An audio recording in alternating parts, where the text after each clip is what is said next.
Hey coucou, j'espère que tu vas bien. Ben écoute, je vais très très bien. Je suis contente de te retrouver.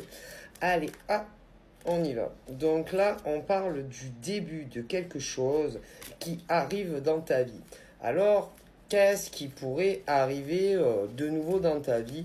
Eh bien, on me dit, pour une femme, on me dit que tu vas faire la connaissance d'un homme que tu ne connais pas encore, mais que tu vas connaître. Et ce monsieur que tu ne connais pas encore, lui cherche en soi une compagne. Voilà, une compagne pour son présent et son futur. Et eh bien, il va se dire pourquoi pas essayer avec cette dame, voir si elle serait d'accord pour commencer, en amitié, et puis voir si ça peut pas aller plus loin que une amitié avec toi, en fait, tu vois.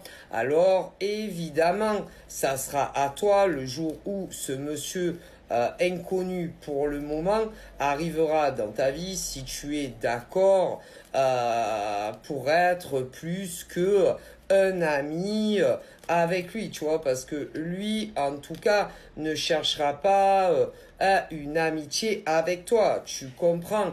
Donc, pour certaines, on me dit que cette rencontre n'est pas encore arrivée, mais elle arrive là sur l'été. Tandis que pour une autre dame qui n'est pas la même, j'espère que tu vas comprendre, elle, elle est en communication avec un homme de temps à autre qui en soit vient lui demander comment elle va, si tout va bien dans sa vie, etc., etc. Mais le problème, c'est que entre eux, ça ne décolle pas, ça ne démarre pas d'un pouce. C'est-à-dire que lui n'arrive pas à lui dire réellement ce qu'il veut avec toi. Il n'arrive pas à t'expliquer aussi que il aimerait te rencontrer de façon physique, et c'est comme si il était bloqué et que il n'arrive pas à te dire tout ce qu'il voudrait te dire. Est-ce que tu comprends? Tandis que pour une autre dame, le monsieur dont je te parle, à l'heure d'aujourd'hui, n'a pas encore déboulé dans ta vie virtuelle. Tu comprends? Mais il va arriver. Ok. On parle aussi que toi, en tant que femme, que ça soit celle qui discute avec un et l'autre qui discute pas pour le moment avec le monsieur, toutes les deux, vous avez un pardon à faire concernant toutes les deux une ancienne relation. Alors, si il faut faire un pardon, c'est pas pour pardonner, par exemple, un homme que vous avez connu toutes les deux dans le passé, qui n'est pas le même. Non, c'est pas pour dire c'était un enfoiré de première, il s'est servi de moi, je lui pardonne de m'avoir fait du mal. Non, c'est pas ça le but. Le but de lui pardonner à ce monsieur, toutes les deux, et c'est pas le même, c'est de pouvoir passer à autre chose et avoir ce qu'on appelle votre âme en paix et votre cœur en paix.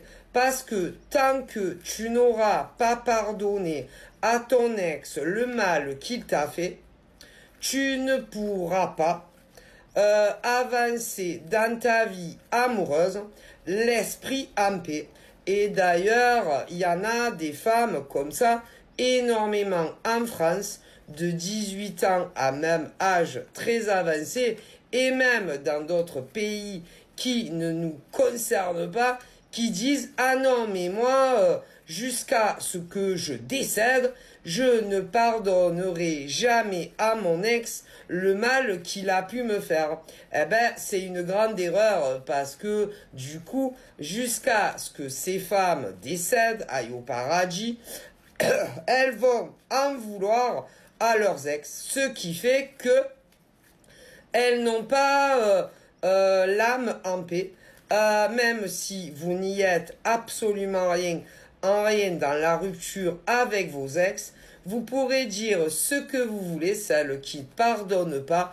Vous n'avez pas votre âme légère, votre âme en paix et votre cœur. Et que tant que vous leur pardonnerez pas le mal que vos ex vous ont fait, vous ne pourrez jamais, jamais être épanoui, même en étant célibataire, ou encore si vous rencontrez un autre homme ou une autre femme. Ça arrivera jamais. Vous ne serez jamais totalement heureux, heureuse, que ça soit en étant encore célibataire ou même quand vous rencontrerez un nouvel homme ou encore une nouvelle femme. Parce que pour être heureux dans sa vie, il faut arriver à pardonner, et même si c'est dur. Mais quand on vous parle d'un pardon de vos ex, ce que certaines femmes ne comprennent pas, et des hommes non plus, c'est qu'il ne faut pas leur pardonner pour le mal qu'ils vous ont fait à vous. Il faut que vous leur pardonniez le mal qu'ils vous ont fait pour vous libérer de cette aigreur, de cette rancune, de cette déception que vos ex vous ont fait subir. Et tant que vous le ferez pas, vous ne serez ni en paix seul ou accompagné d'un nouvel amour. C'est ça que les gens n'arrivent pas à comprendre. On me dit, et c'est pas moi qui vous le dis, je vous le transmets. Il est très important d'arriver à pardonner à vos ex, que ça soit un homme ou même une femme, et que ça soit dans des anciennes relations hétéro ou gays. Mais c'est pour vous. Et que quand on ne pardonne pas, eh bien, on n'est pas heureux dans sa propre vie. Et qu'on soit célibataire ou accompagné de quelqu'un. D'ailleurs, on me dit que il y a énormément de femmes et d'hommes qui n'arrêtent pas de reparler du passé et de leurs ex. Et qui soient célibataires ou accompagnés de quelqu'un. Ah, mais si. Alors, comment voulez-vous, comme vous n'arrivez pas à pardonner le mal que vous ont fait vos ex, comment vous voulez être heureux dans le présent ou encore dans un futur, que vous soyez accompagné en amour ou pas? Eh ben, c'est pas possible. Et même si vous dites que vous êtes épanoui en tant que femme ou homme, seul ou accompagné, eh ben c'est pas vrai. Parce que le problème, c'est que il y en a, ils arrêtent pas de reparler du passé. Alors, soit à des gens, soit tout seul, dans leurs pensées, ou encore à parler tout seul. Il y a plein de cas de figure. Et tant que vous n'arriverez pas à leur pardonner pour vous libérer de tout ça, vous ne serez jamais heureux ou heureuse. Après, comme on me dit, vous n'êtes pas obligé. Mais le pardon, c'est pour vous et pas pour l'ex que vous le faites. Pour pouvoir vous libérer du passé et du mal qu'ils vous ont fait. C'est tout. Bisous. Bye bye.